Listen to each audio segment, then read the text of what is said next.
Telugu typing వచ్చిన వారు ఏ విధంగా ఫ్రీలాన్స్ ఉద్యోగాలు చేస్తూ సంపాదించుకోవచ్చునో ఈ వీడియోలో తెలుసుకుందాం. తెలుగు టైపింగ్ నేర్చుకునేటప్పుడు చాలా కష్టంగా ఉంటుంది, కానీ నేర్చుకున్న తర్వాత తెలుగు టైపింగ్ చాలా ఇంట్రెస్ట్ గా ఉంటుంది. ప్రస్తుతం చాలా మీడియా సంస్థలు స్థానిక భాషలో వార్తలను ప్రచురితం చేస్తాయి.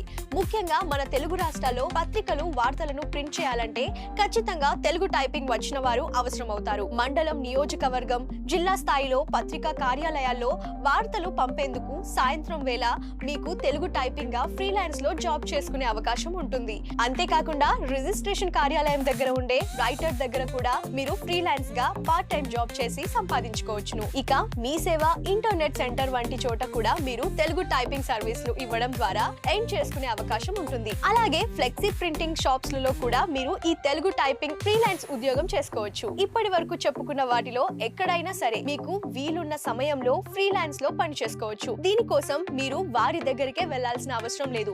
మీరు ఉన్న చోటనే కావాల్సిన కంటెంట్ ను టైప్ చేసి మెయిల్ లో ప్రింట్ చేసుకునే సదుపాయం కూడా ఉంటుంది. ఇలా ఫ్రీలాన్స్ లో ఉద్యోగం చేసి వారికి నెలకు సుమారు 10 నుండి 15 వేల వరకు జీతం ఇస్తారు. సో మీకు కూడా తెలుగు టైప్ వస్తే ఇలా ఫ్రీలాన్స్ గా ఉద్యోగం చేసి సంపాదించుకోవచ్చు.